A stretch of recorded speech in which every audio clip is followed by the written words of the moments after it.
আসসালামু আলাইকুম ওয়া রাহমাতুল্লাহ। সুপ্রিয় শ্রোতামণ্ডলী, রোজা ইসলামের 5টি স্তম্ভের অন্যতম একটি ফরজ ইবাদত।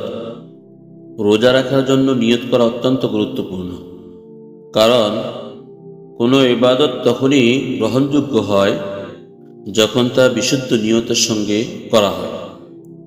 রোজার নিয়ত সম্পর্কে কুরআন ও হাদিসে সুস্পষ্ট দিক নির্দেশনা রয়েছে। আল্লাহ রাব্বুল আলামিন বলেন, ওমা উমিরু ইল্লা লিয়াবুদুল্লাহা মুখলিসিনা লাহুদ্দিন।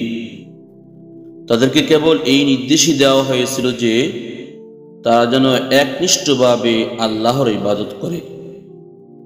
এই আয়াত থেকে বোঝা যায় ইবাদতের জন্য একনিষ্ঠ নিয়ত অপরিহার্য। তাই রোজার মতো গুরুত্বপূর্ণ ইবাদতের ক্ষেত্রে নিয়ত করাও অত্যন্ত গুরুত্বপূর্ণ বিষয়।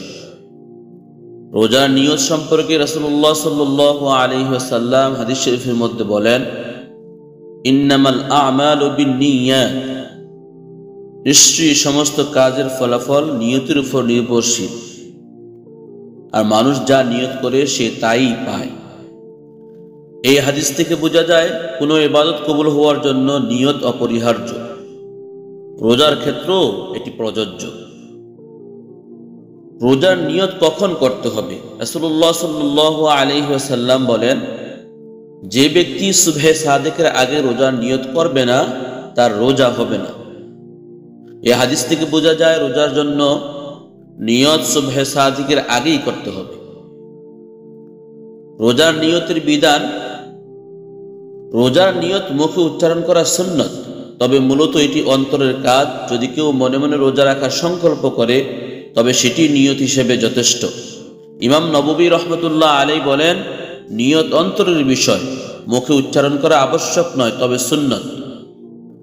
সুপ্রিয় শ্রোতামণ্ডলী, যেহেতু মুখে উচ্চারণ করাকে সুন্নত বলা হচ্ছে, তাহলে আমরা মুখে উচ্চারণ করব এবং মনে মনে অর্থের দিকে খেয়াল করব। এই দুইটা যখন পাওয়া যাবে তখন নিয়তটা একদম পরিপূর্ণ হবে।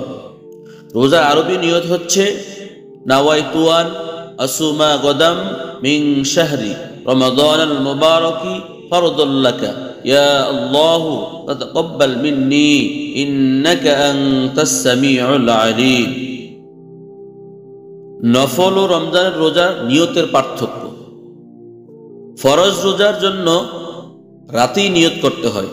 যদি কেউ রমজানের রোজা বা কাজা রোজা বা মান্যতের রোজা রাখতে চায় তবে তাকে ফজরের আগে, সুবহে সাদেকের আগে নিয়ত করতে হবে।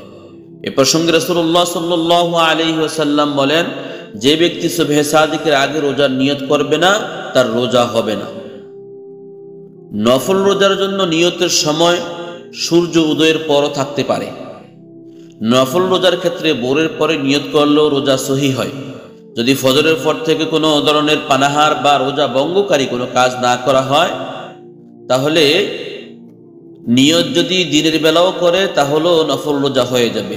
এই প্রসঙ্গে হাদিসে রাসূলুল্লাহ সাল্লাল্লাহু আলাইহি ওয়াসাল্লাম বলেন, একদিন রাসূলুল্লাহ সাল্লাল্লাহু আলাইহি ওয়াসাল্লাম আয়েশা রাদিয়াল্লাহু তাআলা আনহুকে জিজ্ঞেস করলেন, আজ সকালে খাওয়ার কিছু আছে? তিনি বললেন, না। তখন রাসূলুল্লাহ সাল্লাল্লাহু আলাইহি ওয়াসাল্লাম বললেন, তাহলে আমি আজ রোজা রাখলাম। এই হাদিস থেকে বোঝা যায় নফল রোজার নিয়ত দিনের বেলাও করা যায়, তবে শর্ত হলো নিয়তের আগে কিছু খাওয়া যাবে না। রোজার জন্য নিয়ত করা অত্যন্ত গুরুত্বপূর্ণ, কারণ এটি ইবাদতের মূল ভিত্তি। নিয়ত মূলত অন্তরের কাজ, তবে মুখে উচ্চারণ করলেও ভালো। ফরজ রোজার জন্য রাতেই নিয়ত করতে হয়, আর নফল রোজার জন্য দিনের বেলাতেও নিয়ত করা যায়। আল্লাহ তাআলা আমাদের সকলকে বিশুদ্ধ নিয়তের সঙ্গে রোজা পালনের তৌফিক দান করুন, আমিন। সুপ্রিয় শ্রোতামণ্ডলী, আমাদের আলোচনা যদি উপকারী মনে হয় তাহলে লাইক, কমেন্ট, শেয়ার করে অন্যের কাছে পৌঁছে দিয়ে দাওয়াতি কাজে অংশগ্রহণ করুন। আর যদি এরকম উপকারী আলোচনা আপনি সব সময় পেতে চান তাহলে সাবস্ক্রাইব করে আমাদের সাথেই থাকুন। আসসালামু আলাইকুম ওয়া রাহমাতুল্লাহ।